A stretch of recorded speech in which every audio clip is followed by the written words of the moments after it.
పద్మారావు పరువు తీయడానికే అతడిని కేసీఆర్ సికింద్రాబాద్ అభ్యర్థిగా నిలబెట్టారని తెలంగాణ ముఖ్యమంత్రి రేవంత్ రెడ్డి విమర్శించారు. పద్మారావు నామినేషన్ దాఖలకు కేసీఆర్ కేటీఆర్ ఎందుకు రాలేదని ప్రశ్నించారు. దీనిని బట్టే ఆయనకు వాళ్లు మద్దతు ఇవ్వడం లేదని అర్థమవుతోందన్నారు. సికింద్రాబాద్ లోక్సభ టికెట్ను బీజేపీకి తాకట్టు పెట్టారని ఆరోపించారు. బుధవారం సీఎం హైదరాబాద్ లో ఎన్నికల ప్రచారంలో పాల్గొన్నారు. ఈ సందర్భంగా మాట్లాడుతూ సికింద్రాబాద్ లోక్సభ స్థానంలో కాంగ్రెస్ అభ్యర్థి దానం నాగేందర్ గెలవబోతున్నారని ధీమా వ్యక్తం చేశారు. ఇక్కడ ఏ పార్టీ గెలిస్తే కేంద్రంలో అదే పార్టీ అధికారంలోకి వస్తుందన్నారు. బీఆర్ఎస్ అభ్యర్థి పద్మారావు మంచి వ్యక్తి అని, కానీ కేసీఆర్ ను నమ్ముకుంటే ఆయన మునిగినట్లే అన్నారు. కేంద్ర మంత్రిగా ఉన్న కిషన్ రెడ్డి ఈ నియోజకవర్గానికి ఏం చేశారని నిలదీశారు.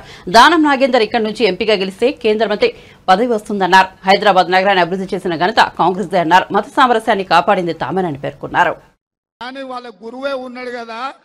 ఇక ఆ పిట్టల ద్వారా నమ్ముకుంటే పద్మన్న బాగుపడ్డట్టే. అందుకే పచ్చన్నకే ఓటేసిన పచ్చన్నకు రాదది. ఓటు చీలిపోతే కిషన్ రెడ్డికి లాభం అవుతుంది. పచ్చన్నని గెలిపియనికే కాదు, పరిపతున్న పచ్చన్న ఇజ్జతీయనికే కేసీఆర్ ఎన్నికల్లో పోటీ పెట్టిండు. ఎక్కడున్నాడో తెలియదు, ఇవాళ కేసీఆర్ మద్దతు ఉందో కూడా లేదో తెలియదు. మొన్న నామినేషన్ వేసి నేను చూసిన, అరే పద్మారావు గారు కూడా ఈ పీజేఆర్ లాకనో దానం లాకనో ప్రజలలో ఉండేటోడు ఎంతమంది వచ్చారో చూద్దామని పట్టుమని నలుగురు కూడా రాలే. అయ్యేనో ఫామ్ హౌస్లో వండిండు, కొడుకేమో జూబ్లీహిల్స్ గెస్ట్ హౌస్లో వండిండు. పద్మారావు నామినేషన్కి ఎందుకు రాలే అని నేను అడుగుతున్నా. దీన్ని బట్టే ఈ సీటును బీజేపీకి తాకట్టు పెట్టింది బీఆర్ఎస్. పద్మారావును నామినేషన్ వేపించి పద్మారావుకి ఎన్నికల్లో సహకరించకుండా పద్మారావును ఓడించడం ద్వారా కిషన్ రెడ్డిని గెలిపించాలని బిడ్డ బెయిల్ కోసం మీ సికింద్రాబాద్ సీటును కేసీఆర్ తాకట్టు పెట్టిండు. అందుకే మా బస్తీలలో ఉండే సోదరులకు, మా ఆడబిడ్డలకు ఒక మాట చెప్పదలుచుకున్నా. మన ప్రభుత్వం ఉంది, ఇందిరమ్మ రాజ్యం అధికారంలో ఉంది, ప్రజాపాలన అందిస్తున్న మేము బస్తీలలో పేదలకు సంక్షేమ పథకాలు అమలు చేయాలంటే దానం నాగేందర్ మీ కేంద్ర మంత్రిగానో లేకపోతే మీ ఎంపీగానో ఉండాలి.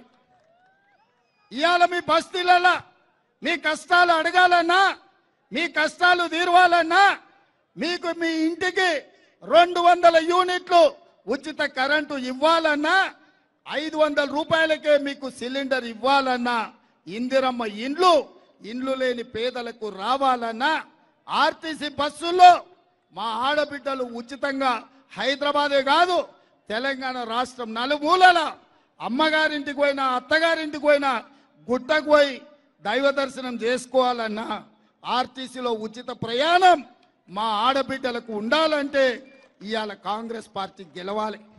ఇవాళ ప్రభుత్వం మనది, సంక్షేమం మనది, పేదలు ఆదుకునేది మనం. పేదల రాజ్యంలో ఇందిరమ్మ ప్రభుత్వంలో మీకు న్యాయం చేసే బాధ్యత మాది.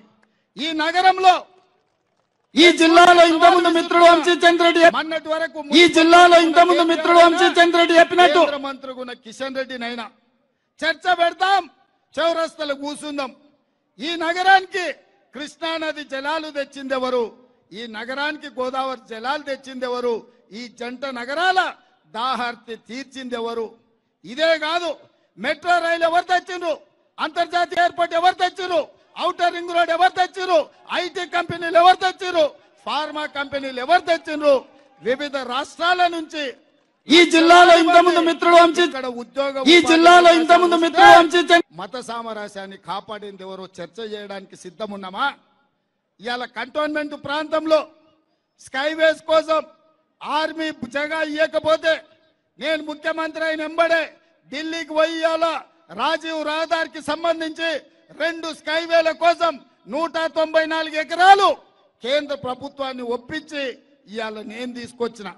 అందుకే మిత్రులారా, ఈ నగరం అభివృద్ధి చెందాలి, ఈ నగరం విశ్వనగరం కావాలి, ఈ నగరం ప్రతి వాడికి నీడనివ్వాలి, ప్రతి పేదవాడికి అండగా నిలబడాలి అంటే కాంగ్రెస్ పార్టీ గెలవాలి.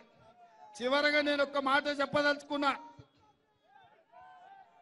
రావురా నాయన, వచ్చే నెల 13 వరకు ఈ ఉత్సాహం ఉండాలి. జర్ర ఓపిక పట్టు.